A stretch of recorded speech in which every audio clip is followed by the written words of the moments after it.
Discuss करेंगे नाडिन गोर्डिमर की एक बहुत ही फेमस नॉवल जिसका नाम है जुलाइज पीपल। स्टूडेंट्स, जुलाइज पीपल जो नॉवल है वो लिखी गई थी 13 years prior before apartheid ended. जब अपार्थीड जो सिस्टम था जब वो एंड हो गया था उससे 13 साल पहले ही ये नॉवल लिख दी गई थी। और इस नॉवल ने पहले ही प्रिडिक्ट कर दिया था कि आगे चलकर अपार्थीड एंड होगा और कैसे ब्लैक पीपल जो है they will rise in power और जो वाइट पीपल है उनकी पावर डिमिनिश हो जाएगी, उनकी पावर ख़त्म हो जाएगी। जो इवेंट्स हैं जुलाइज पीपल में वो तब की इवेंट्स प्रिडिक्ट किए गए हैं जब एक फेज चल रहा है ट्रांजिशन का, जहाँ पर पॉलिटिकल अनरेस्ट भी है पर एट द सेम टाइम एक रेडिकल सोशल रिफॉर्म भी हो रहा है। तब के इवेंट्स हैं जुलाइज पीपल नॉवल में। इस नॉवल में हस्बैंड वाइफ होते हैं। हस्बैंड का नाम होता है बैम और वाइफ का नाम होता है मॉरीन। वो जोहान्सबर्ग में रह रहे होते हैं, उनके 3 बच्चे होते हैं। लेकिन क्योंकि वहाँ पे ब्लैक पीपल ने रेजिस्टेंस शुरू कर दिया था इसीलिए उनको वहाँ से भागना पड़ता है। भागने के लिए उनके पास एक ट्रक होता है जिसके पीछे वो अपना जो इम्पोर्टेंट सामान है वो सब लोड करते हैं। और उनका एक ब्लैक सर्वेंट होता है जिसका नाम होता है जुलाई। उसके एक गांव में चले जाते हैं। जब ये लोग पैकिंग कर रहे होते हैं बाम एंड मॉरीन तो ये बहुत सारी इम्पोर्टेंट चीज़ें ले जाना भूल जाते हैं, लेकिन इन्हें याद रहता है एक बर्ड राइफ़ल ले जाना। बर्ड राइफ़ल एक पावरफुल गन नहीं होती है, वो छोटी मोटी हंटिंग के लिए होती है। बर्ड राइफ़ल जो है एक सिंबल भी है इस नॉवल में जो कि पावरफुल नेचर को दिखाता है वाइट लोगों का। तो बर्ड राइफ़ल बहुत इंपॉर्टेंट सिंबल भी है इस नॉवल में। जब ये हस्बैंड वाइफ अपने 3 बच्चों को लेकर जुलाई के विलेज में आ जाते हैं तो इन्हें बहुत ही डिफ़िकल्टी होती है क्योंकि जोहान्सबर्ग में जहाँ पर ये रहते थे वहाँ पर इनका बहुत ही बड़ा घर हुआ करता था जहाँ पे जुलाई सर्वेंट था। लेकिन अब जुलाई के विलेज में ऐसा कुछ भी नहीं है, चीज़ें बहुत ही ज़्यादा प्रिमिटिव हो गई हैं।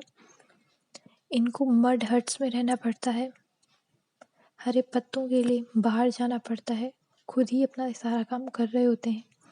घर में इतनी हाइजीनिक कंडीशंस भी नहीं होती है जो कि बहुत अपोजिट था इनके ओरिजिनल घर से जहाँ से आए थे। वो घर इतना बड़ा था कि वहाँ पर एक पूल भी था। धीरे धीरे करके जैसे जैसे टाइम बीतता जाता है जुलाई और मॉरीन में टेंशन्स बढ़ने ज़्यादा हो जाते हैं। मॉरीन जो कि अपने आप को बोलती थी कि वो बहुत लिबरल है, वो खुद वाइट होने के साथ बावजूद अपार्थीड को अपोज करती थी। वो ब्लैक पीपल से सिंपैथाइज करती थी, अपने आप को एक लिबरल मानती थी। वो धीरे धीरे करके जुलाई से डिस्ट्रस्ट करने लग गई। उसे जुलाई की बातों पे, जुलाई के एक्शंस पर भरोसा नहीं आ रहा था, जबकि जुलाई उनका बहुत ही ज़्यादा ट्रस्टेड सर्वेंट हुआ करता था, बहुत सालों से काम कर रहा था जब वो जोहान्सबर्ग में रहते थे।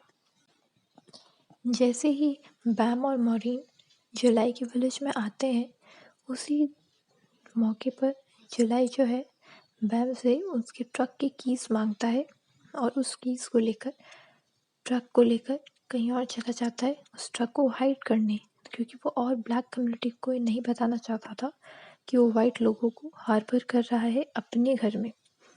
लेकिन उसका ये बिहेवियर देखकर बैम और मॉरीन बहुत ही ज़्यादा इनसिक्योर फील करते हैं, खासकर मॉरीन, जिसके कारण मॉरीन और जुलाई में आगे जाकर बहुत टेंशन भी हो जाती है। उन दोनों को ही एक डिस्ट्रेस सा होने लग जाता है क्योंकि वो इनसिक्योर होते हैं अपनी आइडेंटिटी को लेकर, क्योंकि एकदम से उन्हें नई जगह पर लाकर रख दिया गया है एक ब्लैक विलेज में।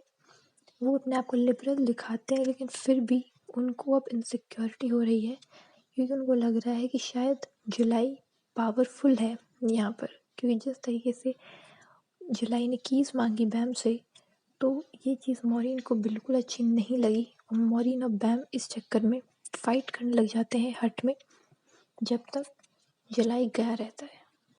जब जुलाई वापस आता है तो मॉरीन जो है जुलाई से ट्रक की कीज़ मांगती है। ये चीज़ जुलाई को भी हर्ट कर जाती है, क्योंकि इससे ये पता लगता है कि मॉरीन अब उस पर ट्रस्ट नहीं कर रही है। ऐसे ही करते करते समय बीत जाता है और जुलाई के विलेज में बैम और मॉरीन को थोड़ा सा वो एडजस्ट करने लग जाते हैं। बैम जो है बाहर जाता है, हंट करता है, फैमिली के लिए लाइवलीहुड को मेंटेन करने की कोशिश करता है। इसके अपोजिट जो मॉरीन है वो अपनी फीमेल ड्यूटीज़ कर रही होती है, जैसे स्टिचिंग, सेविंग, घर में हाइजीन का ख्याल रखना, बच्चों की देखभाल करना, ये सारा काम मॉरीन कर रही होती है।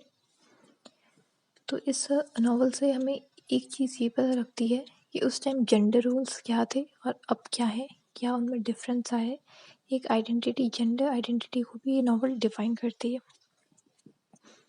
एक दिन ब्लैक लोगों के चीफ को पता लग जाता है कि जुलाई जो है वाइट लोगों को हार्बर कर रहा है, तो वहाँ उनकी पेशी लगाई जाती है बैम और मॉरीन की उनके चीफ के आगे।